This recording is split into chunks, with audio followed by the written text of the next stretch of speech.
Basta kay Sir Rojan, ibang klase. Let's go! Okay, welcome ulit sa ating klase. Sa video na to, pag-uusapan natin ang Article 1235. This article na to, dinidiscuss ang tungkol sa acceptance of incomplete or irregular payment. Ano nga bang ibig sabihin kapag incomplete or irregular ang payment? At paano kung halimbawa, nag-object si creditor tapos sinanggap niya yung incomplete or irregular payment? Pwede pa bang mag-object or mag-complain? Ano nga ba? Ready ka na? Sige, start tayo. Let's go! Ayan, sige, basahin muna natin.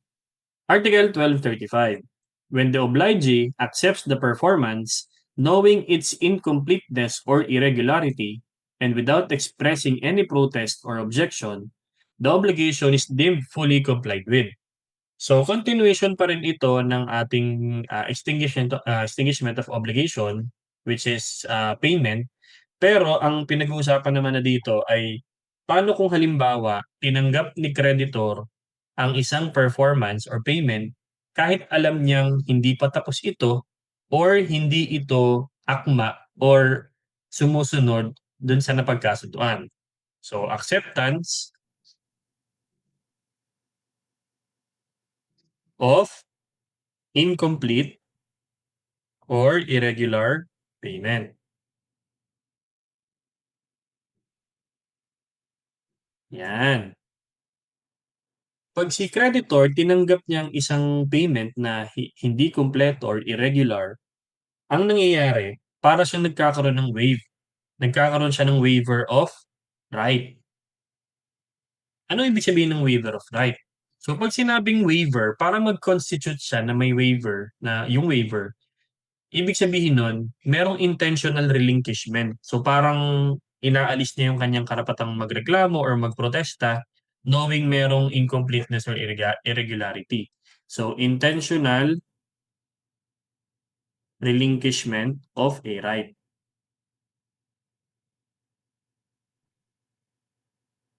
Okay? Yan.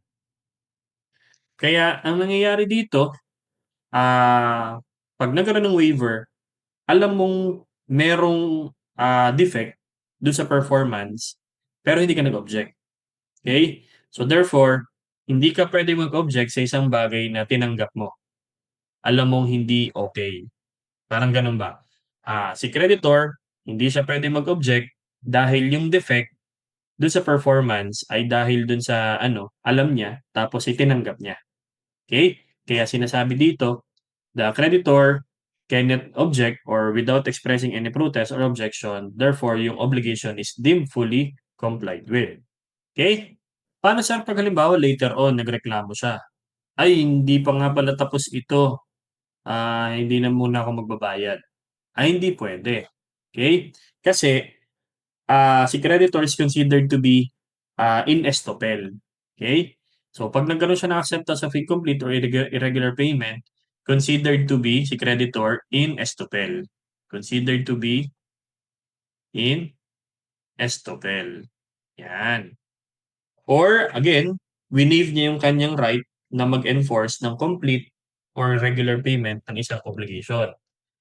Ang general rule kasi, kapag ang isang tao nakipagkontrata, may karapatan siyang i-insist kung ano yung napagkasunduan. Base dun sa kahulugan at yung espiritu ng agreement. Pero, kapag pinili niyang i-waive yung mga terms na yon, okay, for his own benefit, pwede niyang gawin yon. Okay? Pero again, hindi siya pwedeng pilitin na tanggapin ang anumang bagay as a replacement dun sa kanilang napagkasunduan kung hindi naman niya wini-waive yung right niya. Okay? So, yung other party cannot recover against him hangga't hindi niya pine-perform lahat ng napagkasunduan. So, kailangan yung waiver nanggagaling kay creditor. Okay? So, the waiver of right should be on the part of the creditor. Okay? Yan. Para masabing merong performance. So, para masabing may waiver, may knowledge si creditor, tapos tinanggap niya yung defective performance, parang ang intention ay matapos na. Okay? So, considered complete fulfillment na yon. Ayan. So, example tayo. Halimbawa, si debtor, may obligation kay creditor na magpintura ng bahay, paint his house. Okay, pinturahan mo nga yung bahay ko, sabi ni creditor, sabi kay debtor. O sige. So, pininturahan naman ni debtor, kaya lang hindi parehas nung kulay na napagkasunduan. Medyo mapus siya, o medyo ano tawag dun, lighter. Okay? So ngayon, ang nangyari, si debtor, medyo lighter yung kulay na naipintura niya.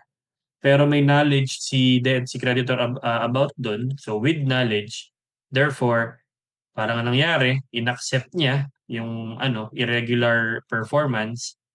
Therefore, considered na siya as complied with, fully complied with. Pwede na bang maningil si debtor? Pwede na. Okay? May damages ba? Wala.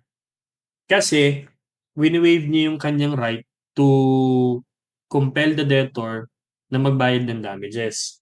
Okay? So para siyang normal payment ang nangyari. Okay?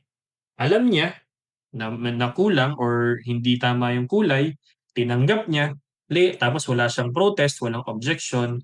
Later, hindi niya pwedeng sabihing maniningil siya ng damages. Okay? Ayan. Kasi parang ang ibig sabihin ng waiver, nagkaroon ng renunciation ng claim arising from the defect. Okay? Kaya hindi niya pwedeng maningil ng damages kasi alam niya yung may defect tapos tinanggap pa rin naman niya. O what else? Halimbawa, si debtor nangutang kay creditor, so may obligation, let's say 10,000, pautang nga ako, sabi ni debtor. Nangamusta? Uy, kamusta ka na? Pautang naman. Yan. Pinautang naman ni creditor, so may obligation to pay 10,000. Nagbayad ngayon si debtor kay creditor. Okay, let's say 9,500. Yun yung pera. Okay? Ngayon, alam niya na kulang pa ng 500 pero nagbigay siya ng OR sa halagang 10,000 ang nilagay.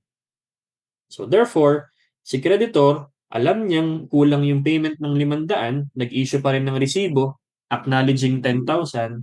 Therefore, ang rule natin, ang prima facie evidence, di considered extinguished ni obligation ni D. Unless ang intention ni C ay isulat na lang na 10,000 pero may balak pa rin talaga siyang maningil ng 500. Pero kung wala, di prima facie evidence considered fully complied with na si debtor kasi may actual knowledge si creditor na kulang pa ng 500 pero sinulat niya sa OR or official receipt ay 10,000.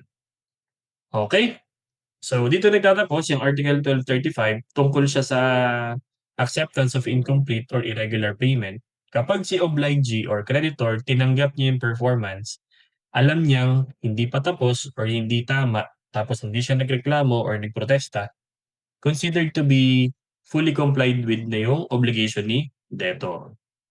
Bakit? Kasi nagkaroon ng waiver of right, which is intentional relinquishment of a certain or known right on the part of the creditor. Okay? So I hope meron akong nadagdag na bagong learning na magagamit din sa inyong mga klase. Kung medyo may part kang hindi naintindihan, ulitin yung lecture natin, I'm sure makukuha mo rin yan. And then pa-share na rin sa inyong mga klase, tapos pa-subscribe na rin. Malaking bagay. Salamat. Lagi sinasabi sa inyo, mag-aaral kayo mabuti, mag-ingat palagi at laging tatandaan, ibang klase ka. Bye-bye!